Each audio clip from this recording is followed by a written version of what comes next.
Ang sabi nila, ang unang hakbang sa magandang kinabukasan ay ang pagpapatayo ng sarili ninyong tahanan. At iyon mismo ang ginawa namin ni Isla. Ako si Rico, isang arkitekto. Si Isla, ang asawa ko, ay isang landscape artist. Ang pangarap namin ay isang modernong bahay na may malaking hardin. Natagpuan namin ang perpektong lugar sa isang bagong subdivision sa Antipolo. Isang lote sa dulo ng isang kalsada na ang likuran ay isang maliit at hindi pa nagagalaw na kapiraso ng gubat. "Perfect ito, Rico," sabi ni Isla. Ang kanyang mga mata ay nagngingning. "Tingnan mo ang mga puno."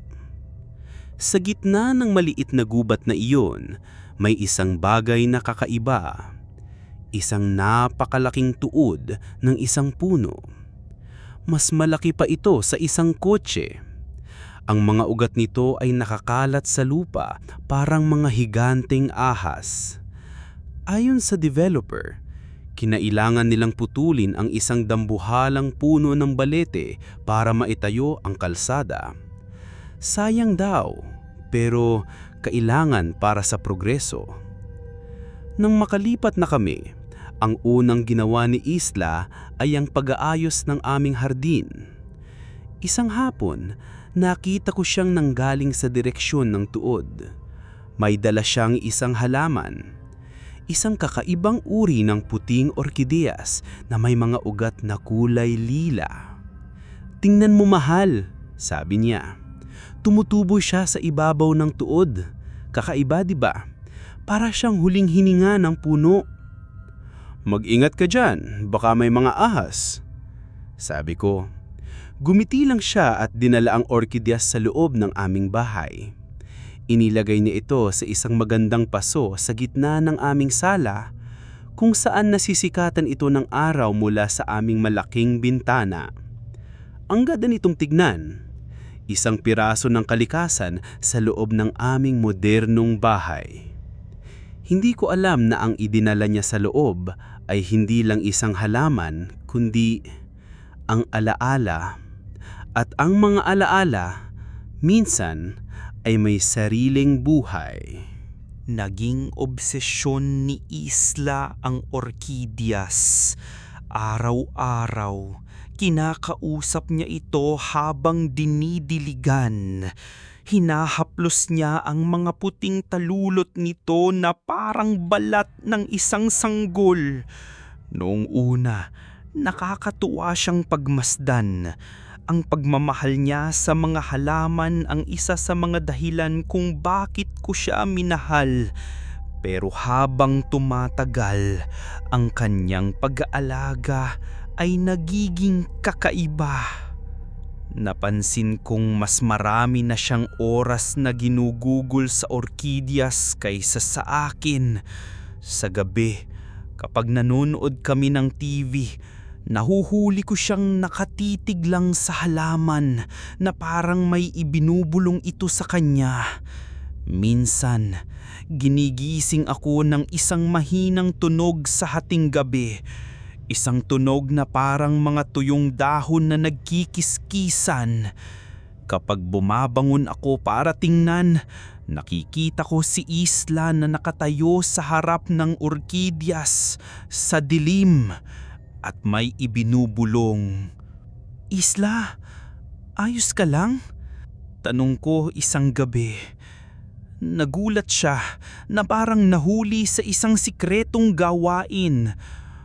"Oo, Rico, tinitignan ko lang kung namumulaklak na siya," sagot niya, pero ang kanyang mga mata ay may kakaibang kislap.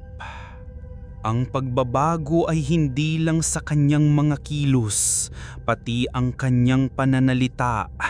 Minsan, habang nag-uusap kami, may mga ginagamit siyang mga salitang malalalim, mga salitang hindi ko pa narinig mula sa kanya.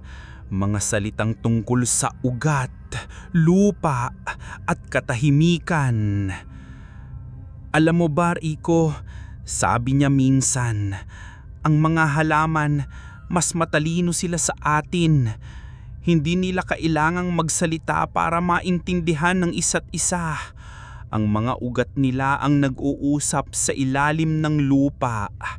Sinusubukan kong intindihin. Baka dala lang ng kanyang pagiging artist. Baka isa lang itong bagong yugto ng kanyang sining.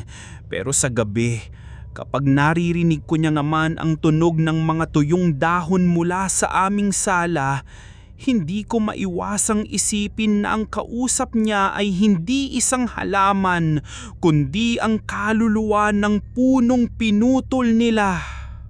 Isang umaga, nagising ako na may nararamdamang magaspang sa aming kama. Nang imulat ko ang aking mga mata, nakita ko ang aming puting kumot na may mga pirasong lupa at maliliit na tuyong sanga. Tumingin ako kay Isla na mahimbing na natutulog sa tabi ko. Ang kanyang mga kuko ay puno ng itim na lupa na parabang naghukay sa hardin buong gabi. "Isla, ano to?" tanong ko habang tinuturuan ang dumi sa kama. Nagising siya at tumingin sa kanyang mga kamay. "Hindi ko alam," sabi niya na may tunay na pagkalito sa kanyang muka. "Baka nanaginip lang akong naghahardin." Pero naulit ito, gabi-gabi. Minsan may mga dahon sa kanyang buhok. Minsan ang kanyang balat ay amoy lupa kahit kaliligo lang niya. Isang beses habang naglilinis ako ng banyo, nakita kong puno ng putik ang drain ng aming shower. Ang pinakakaiba ay ang kanyang balat. Dati, ang balat ni Isla ay makinis at maputi. Ngayon, napansin kong may mga lumalabas na parang mga maliliit na ugat sa kanyang mga braso at binti. Hindi ito varicose veins. Ang mga ito ay mas maitim at ang pattern nila ay parang mga ugat ng isang puno na gumagapang sa ilalim ng kanyang balat. Sinubukan kong kumbinsihin siyang magpatingin sa doktor. "Baka may allergic ka lang o baka may kulang kang bitamina," sabi ko. Pero nagagalit siya. "Wala akong sakit, Rico," sigaw niya. "Mas malusog pa nga ako ngayon. Hindi mo ba nararamdaman? Ang lakas na dumadaloy sa akin."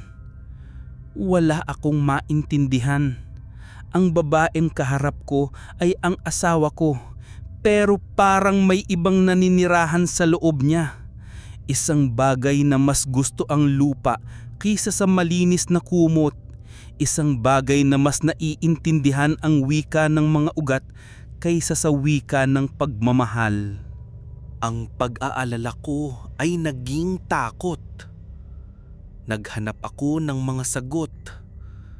Isang araw, habang naglalakad ako sa aming subdivision, nakita ko ang isa sa mga matatandang karpintero na nagtrabaho sa aming bahay. Nagkakape siya sa isang maliit na tindahan. Nilapitan ko siya. "Mang Lito, kamusta po?"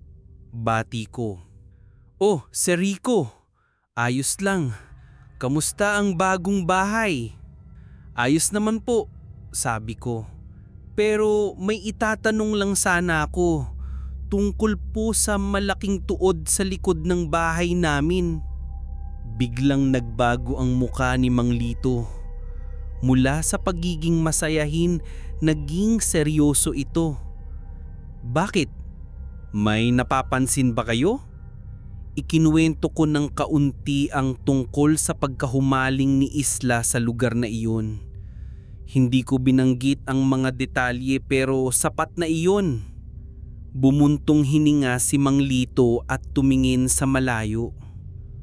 "Alam no si Rico, bago pa maging subdivision ito, isa itong malawak na kakahuyan.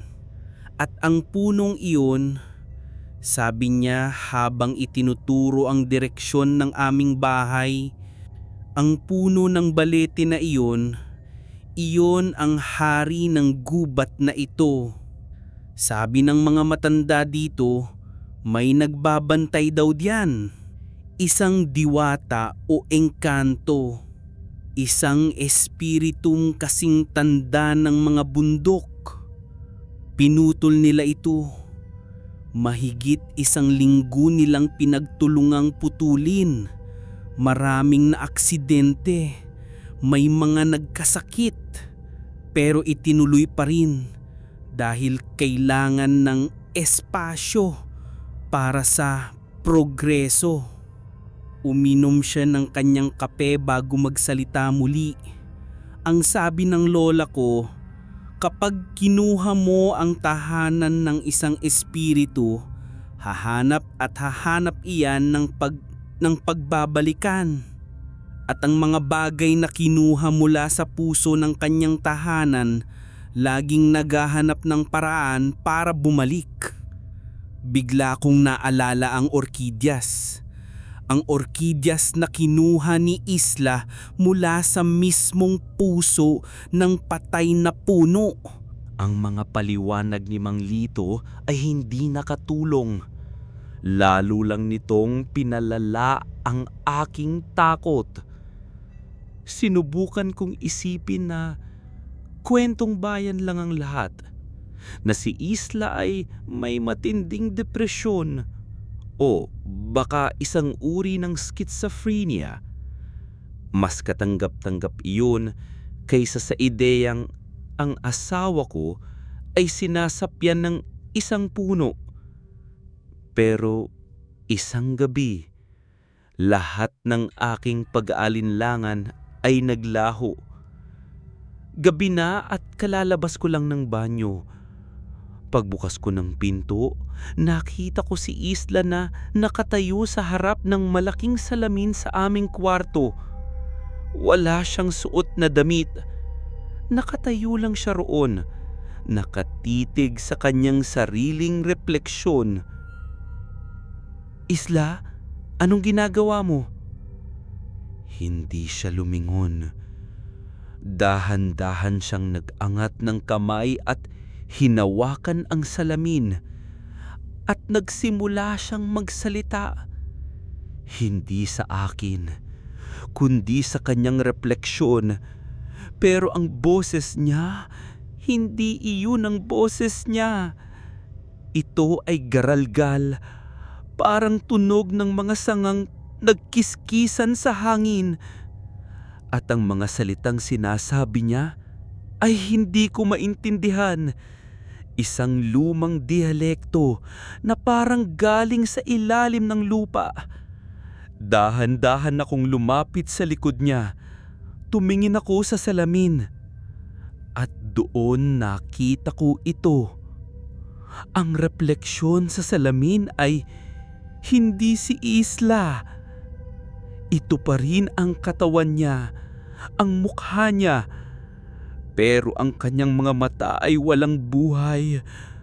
Parang 2 maitim na bato. At mula sa kanyang mga mata, sa kanyang bibig, sa kanyang balat, may mga gumagapang na itim na ugat. Kumakalat ito sa buong katawan niya sa salamin na para bang isang halamang unti-unting bumabalot sa isang pader.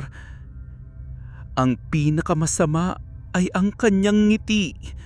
Isang ngiting hindi tao. Isang ngiting malamig, mapang-angkin at kasing tanda ng gubat. Napaatras ako. Nasagi ko ang isang lampara sa tabi ng kama. Sa tunog nito, biglang tumigil si Isla. Ang mga itim na ugat sa kanyang refleksyon ay biglang nawala. Lumingon siya sa akin at ngayon, siya na ulit si Isla, ang asawa ko. May pagkalito at takot sa kanyang mga mata. "Rico, anong nangyari?" tanong niya. pero hindi ko na siya kayang tingnan. Ang tanging nakikita ko na lang ay ang halimaw na nagtatago sa likod ng mga mata niya. Hindi ko na alam ang gagawin ko. Kinabukasan, tumawag ang kapatid kong si Ana. Sinabi niyang nababahala siya dahil hindi na raw sumasagot si Isla sa kanyang mga tawag. Ipinilit niyang bumisita. Hindi ko siya napigilan. Pagdating ni Ana, sinubukan ni Isla na maging normal. Gumiti siya. Naghanda ng merienda. Pero ang kanyang mga kilos ay mabagal at hirap na parang isang manikang kahoy. At hindi niya maalis ang kanyang tingin sa orkidya sa sala. Habang nag-uusap kami, lumapit si Ana sa halaman. "Ang ganda naman nitong orchid mo, ate," sabi niya at akmang hahawakan ang isang bulaklak. "Huwag!" Ang sigaw ay hindi galing kay Isla. Ito ay isang malalim at garalgal na tunog na nanggaling sa kanyang lalamunan. Kasabay nito, gumalaw si Isla nang may hindi kapanipaniwalang bilis. Tinabig niya ang kamay ni Ana palayo. Ang lakas ng kanyang pagkakabig ay nagpatalsik kay Ana sa sahig. Nakatayo si Isla sa harap ng orkidyas na parang isang hayop na nagpoprotekta sa kanyang teritoryo. Ang kanyang mga mata ay puno ng galit. Humihingal siya at ang amoy ng lupa ay biglang lumaganap sa buong sala. Tumayo si Ana, nanginginig sa takot at sakit. Tumingin siya sa akin. "Rico, anong nangyayari sa kanya? Hindi na siya si Ate Isla. Kailangan niya ng tulong. Kailangan siyang dalhin sa ospital." Umalis si Ana ng gabing iyon. Umiiyak at nagmamakaawa na tulungan ko ang asawa ko. Naiwan akong mag-isa, nakaupo sa dilim, habang si Isla ay tahimik na nakatayo sa tabi ng orkidyas. Hinahaplos ang mga dahon nito. Ngayon, kailangan kong pumili. Maniniwala ba ako sa siyensya at sa sakit sa isip? O paniniwalaan ko ang katotohanang nakita ko sa salamin na ang asawa ko ay unti-unti nang nagiging isang hardin para sa isang kaluluwang hindi sa kanya? Sa aking desperasyon, ginawa ko ang isang bagay na hindi ko kailanmang inakalang gagawin ko. Naghanap ako ng albularyo.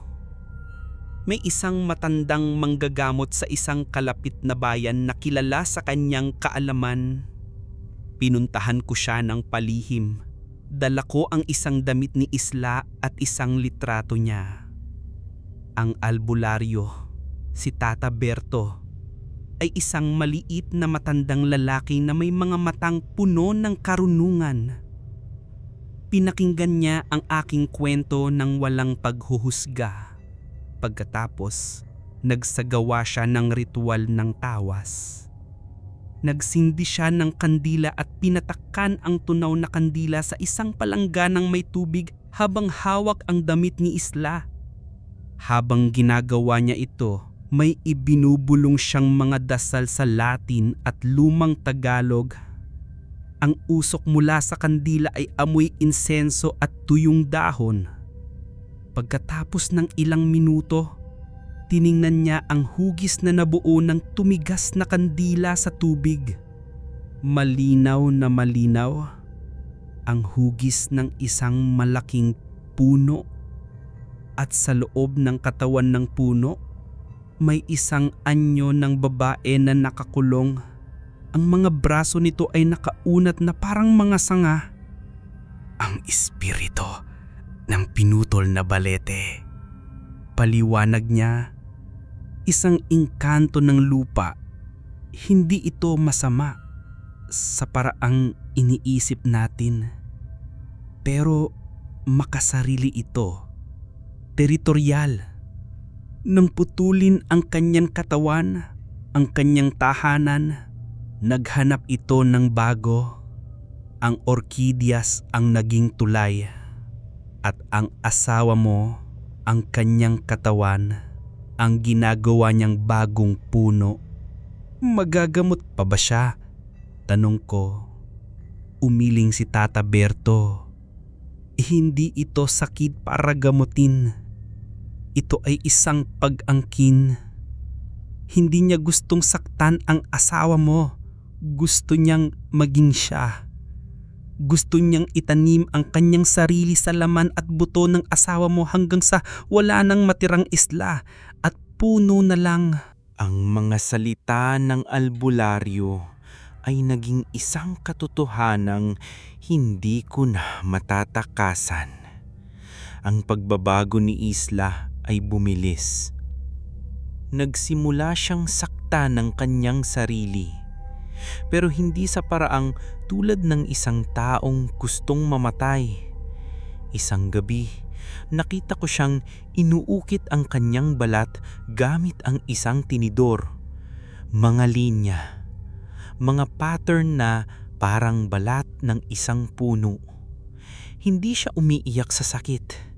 Sa halip, may isang ekspresyon ng konsentrasyon sa kanyang mukha na para bang isa siyang artista na nagtatrabaho sa isang obra maestra. Ang kanyang mga kilos ay naging mas matigas.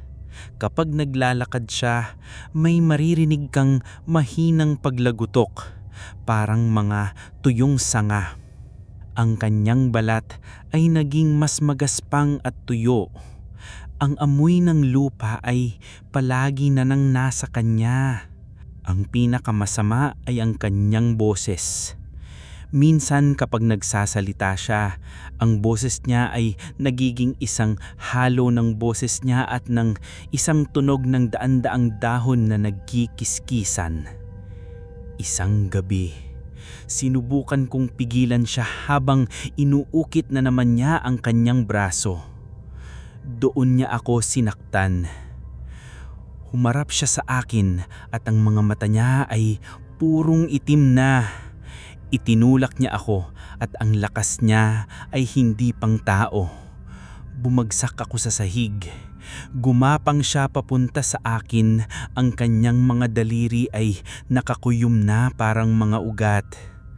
Kinamot niya ang aking braso. Sumigaw ako sa sakit. Nang tumayo siya at bumalik sa kanyang ginagawa, tinignan ko ang aking braso. Ang sugat ay hindi ordinaryong kalmot. Malalim ito at sa loob ng sugat may mga maliliit na hibla. Mga hibla ng kahoy, mga splinters. Ang bahay namin ay hindi na isang tahanan. Ito ang personal na hardin ng isang halimaw. At ang asawa ko, siya ang lupang tinataniman at ako ang damong kailangan nitong alisin. May isang paraan lang, sabi sa akin ni Tata Berto nang balikan ko siya, duguan at desperado. Ang espiritu ay kailangang bigyan ng isang bagong tahanan, isang alay, isang bagay na mas gugustuhin pa niya kaysa sa isang katawan ng tao. Ang ritual ay kailangang gawin sa mismong tuod ng balete sa ilalim ng kabilugan ng buwan. Ang alay, isang batang puno ng balete, isang sapling na binasbasan ng mga dasal. Kailangan naming kumbinsihin ang espiritu na lisanin ang katawan ni Isla at lumipat sa bago nitong katawan. Isang sugal na ang pusta ay ang kaluluwa ng aking asawa. Sa gabi ng kabilugan ng buwan, dinala ko si Isla sa likod ng aming bahay. Nagpumiglas siya, ang lakas niya ay parang sa 10 lalaki. "Hindi ito ang aking hardin," sigaw niya sa boses na parang hangin at kahoy. "Ang laman na ito ang aking lupa." Itinayo namin ni Tata Berto ang maliit na puno sa tabi ng malaking tuod.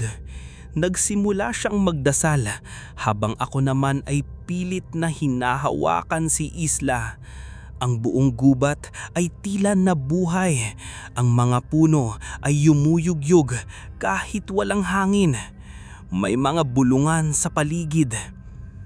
"Rico, ngayon na!" sigaw ni Tata Berto. "Kausapin mo ang asawa mo, ang tunay na Isla. Gisingin mo siya." Tinitigan ko ang babaeng nagwawala sa aking mga bisig. Tinitigan ko ang kanyang mga mata na purong itim na. "Isla," sabi ko habang tumutulo ang aking mga luha, "mahal kita, lumaban ka.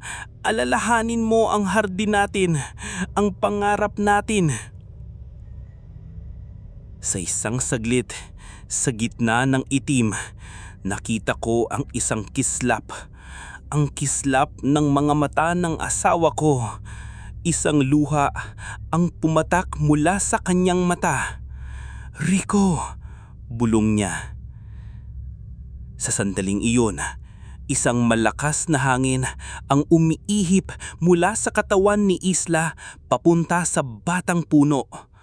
Ang katawan ni Isla ay biglang lumambot at bumagsak sa aking mga bisig. Walang malay. Nakatayo kami ni Tata Berto, humingal sa ilalim ng liwanag ng buwan. Tumingin kami sa batang puno. Ang mga dahon nito ay dahan-dahang gumalaw na para bang ito'y humihinga. Gumising si Isla sa ospital makalipas ang 2 araw. Wala siyang maalala sa mga nangyari sa nakalipas na 6 na buwan. Ang huli niyang natatandaan ay ang paglipat namin sa aming bagong bahay. Ang mga peklat sa kanyang katawan na parang balat ng puno ay naging isang misteryo na sinabi ng mga doktor na baka isang rare skin condition. Ibinenta namin ang bahay. Lumipat kami sa isang kondo sa gitna ng syudad, malayo sa anumang puno o lupa. Dahan-dahang bumalik sa normal ang lahat. Si Isla ay bumalik sa dati, masayahin, mapagmahal. Pero may isang bahagi sa kanya na nawala, ang kanyang pagmamahal sa mga halaman. Hindi na siya naghahardin, ayaw na niyang makakita ng kahit anong bulaklak. Akala ko tapos na ang lahat. Akala ko nanalo kami. 1 taon pagkatapos ng insidente, hindi ko napigilan ang aking sarili. Bumalik ako sa aming lumang bahay. Ang buong lugar ay napabayaan na. Mataas na ang mga damo. Pero ang likod bahay, iba na. Ang batang puno ng balete na itinanim namin ay hindi na isang maliit na puno. Ito ngayon ay isang malago at malakas na puno na parang 10 taon na ang edad. Ang mga sanga nito ay nakakalat na parang mga braso at ang buong bakuran ay naging isang hardin. Isang harding puno ng mga puting orkidyas. At sa ilalim ng puno, may isang babaeng nakaupo. Nakatalikod siya sa akin.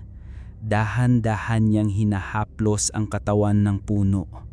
Ang kanyang kilos ay puno ng pagmamahal at katahimikan.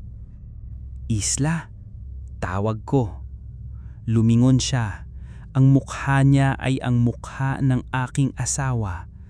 Pero ang kanyang mga mata ay hindi na itim. Ang mga ito ay kulay berde na parang mga dahon. Gumiti siya sa akin. Isang ngiting payapa, malungkot at kasing tanda ng gubat. Napaatras ako. Ang asawa ko, ang kanyang katawan ay ligtas at natutulog sa aming kondo sa syudad. Pero ang kanyang kaluluwa, ang tunay na diwa ni Isla, naiwan dito. Hindi na siya isang bilanggo. Siya na ngayon ang hardinera, ang bagong tagapagbantay ng gubat. Umalis ako at hindi na lumingon pa. Ligtas ang asawa ko, pero alam kong hindi ko na siya ganap na mababawi. Ang isang bahagi niya ay mananatili magpakailanman sa harding iyon, nag-aalaga sa punong minsan ay sumira sa aming buhay. Hindi ko alam kung ito ay isang tagumpay o isang walang hanggang pagkatalo.